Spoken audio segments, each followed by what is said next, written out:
anchored by the deep friendship between our people, this relationship, which, with good reason, we and our predecessors have long called special, has made us safer and stronger through the generations. Our people have fought and died together for the values we hold dear. We have innovated, traded, and created together, fueling our economies and cultures through myriad forms of exchange. We have celebrated together, mourned together, and stood together in the best and worst of times. Mr. President, as we approach the 250th anniversary of the Declaration of Independence next year, it is remarkable to think just how far we have come. I cannot help but wonder what our forebears from 1776 would make of this friendship today. The rebel commander and pioneering First President George Washington famously vowed never to set foot on British soil. And my 5 times great-grandfather, King George III, for his part, did not spare his words when he spoke of the revolutionary leaders. Today, however, we celebrate a relationship between our two countries that surely neither Washington nor King George III could possibly have imagined. The ocean may still divide us, but in so many other ways, we are now the closest of kin. Mr. President, you have spoken of your pride in your British roots. In fact, not only have you set foot on British soil twice in the last 2 months alone, but I understand that British soil makes for rather splendid golf courses. Now, for my part, I have always admired the ingenuity of the American people and the principles of freedom which your great democracy has represented since its inception.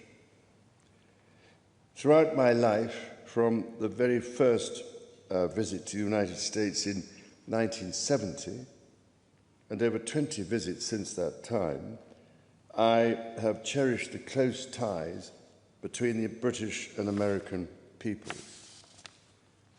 In fact, had the media succeeded in the 1970s in their own attempt at deepening the special relationship, I myself might have been married off within the Nixon family. Mr. President, from York to New York, from Birmingham, England to Birmingham, Alabama, we are united by a common language and shared heritage. The many thousands of people from each of our countries who have made the other their home have enriched our societies immeasurably, a fact that gives me the greatest pride. Our cultural connections, too, continue to flourish with our actors, musicians, writers, and television presenters prospering in the hearts of transatlantic audiences.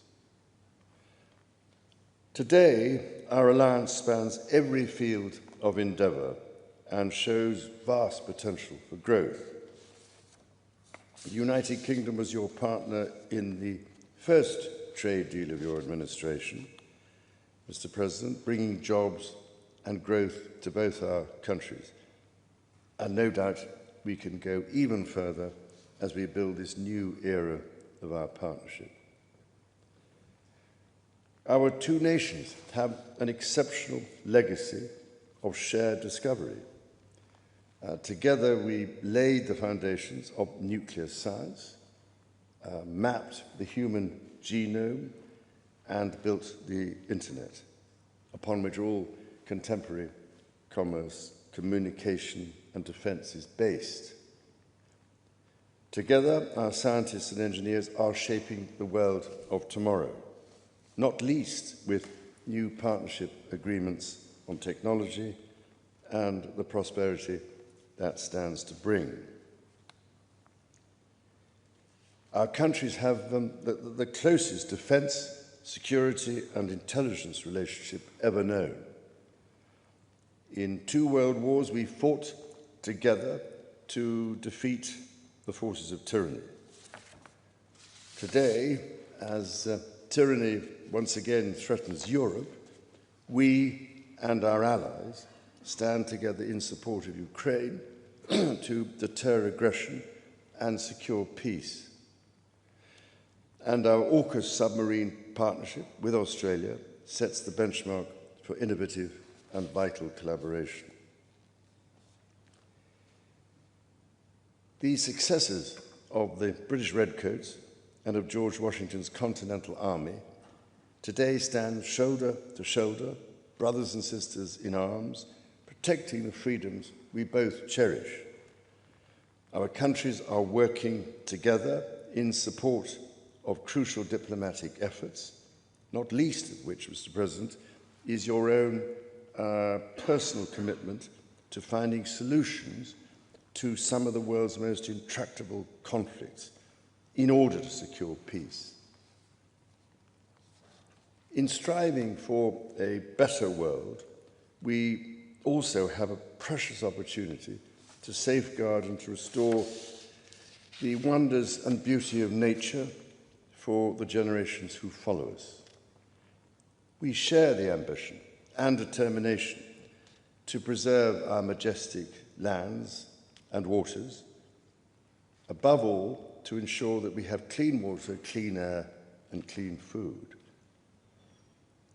Our legacy for the next 250 years and beyond is to ensure that our children, grandchildren, and those who come after them can experience the awe and magnificence of the natural treasures found in the countryside, on the coasts, in the seas, and in the national parks established by your predecessors and mine. Mr. President, Mrs. Trump, the bond between our two nations is indeed a remarkable one. Forged in the fire of conflict, it has been fortified through our shared endeavours and burnished by the deep affection between our people. Tested time and again, it has borne the weight of our common purpose and raised our ambition for a better world. So, in renewing our bond tonight, we do so with unshakable trust in our friendship and in our shared commitment to independence and liberty. Therefore, as we celebrate this unparalleled partnership, allow me to propose a toast to President Trump and the First Lady, and to the health, prosperity, and happiness of the people of the United States of America.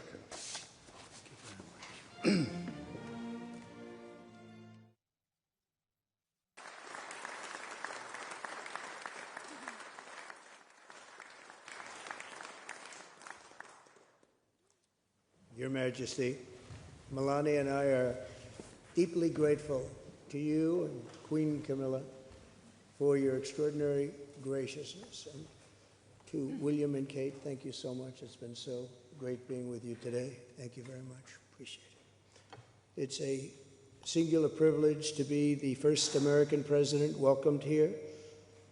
And if you think about it, it's a lot of presidents, and this was the second state visit, and that's the first, and maybe that's going to be the last time. I hope it is, actually.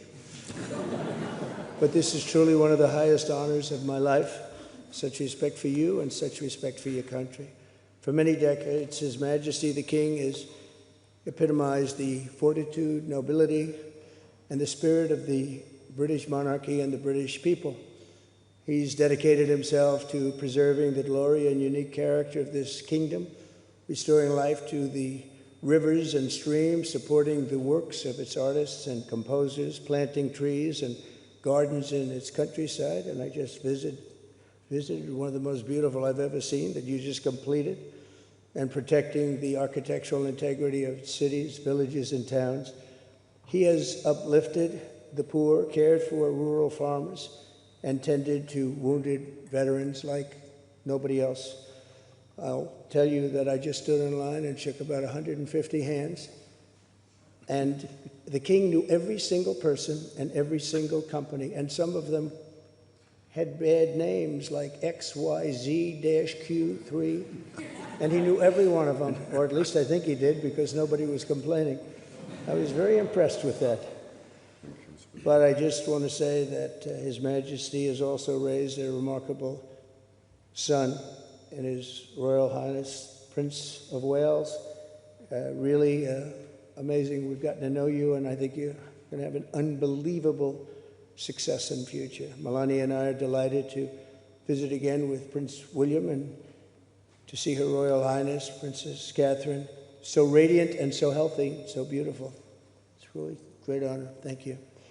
Many years ago, His Majesty opened his archives to a biographer. Among the documents was a letter from 1993 in which he described the patriotism and guided his many projects. He wrote that he was, quote, entirely motivated by a desperate desire to put the great back into Great Britain. In the finest tradition of British sovereigns, he has given his whole heart, everything he's got, to those parts of Britain that are beyond the realm of mere legislation. It's not easy, but which define its essence and its virtue, its harmony and its soul. It's an amazing calling, and there's nobody that's answered that calling like you have. A fifth of all of humanity speaks, writes, thinks, and prays in the language born on these isles and perfected in the pages of Shakespeare and Dickens and Tolkien, Lewis, Orwell, and Kipling. Incredible people, unbelievable people like we have rarely seen before, probably won't see again. The lion-hearted people of this kingdom defeated Napoleon, unleashed the Industrial Revolution, destroyed slavery, and defended civilization in the darkest days of fascism and communism. The British gave the world the Magna Carta, the modern parliament, and Francis Bacon's scientific method. They gave us the works of Locke, Hobbes, Smith, and Burke, Newton, and Blackstone. The legal, intellectual, cultural, and political traditions of this kingdom have been among the highest achievements of mankind. There's really never been anything like it. The British Empire laid the foundations of law, liberty, free speech, and individual rights virtually everywhere the Union Jack has ever flown, including a place called America. You know that place very well, don't you? His Majesty spoke eloquently about the bond which inspired Sir Winston Churchill, and the bust is in the Oval Office right now, the beautiful bust of Winston Churchill, to coin the phrase special relationship. But seen from American eyes, the word special does not begin to do it justice. We're joined by history and fate, and by love and language, and by transcendent ties of culture, tradition, ancestry, and destiny. We're like two notes in one chord, or two verses of the same poem, each beautiful on its own, but really meant to be played together. The bond of kinship and identity between America and the United Kingdom is priceless and eternal. It's irreplaceable and unbreakable, and we are, as a country, as you know, doing unbelievably well. We had a very sick country 1 year ago, and today, I believe we're the hottest country anywhere in the world. In fact, nobody's even questioning it, but we owe so much of that to you and the footing that you gave us when we started. Together, we've done more good for humanity than any two countries in all of history. Together, we must defend the exceptional heritage that makes us who we are, and we must continue to stand for the values and the people of the English-speaking world, and we do indeed stand for that. On behalf of all Americans, I offer a toast to one of the great friendships, to two great countries, and to His Majesty, King Charles III, a very, very special man, and also a very, very special queen. Thank you very much. Thank you. Thank you very much. It's a great honor to be with you.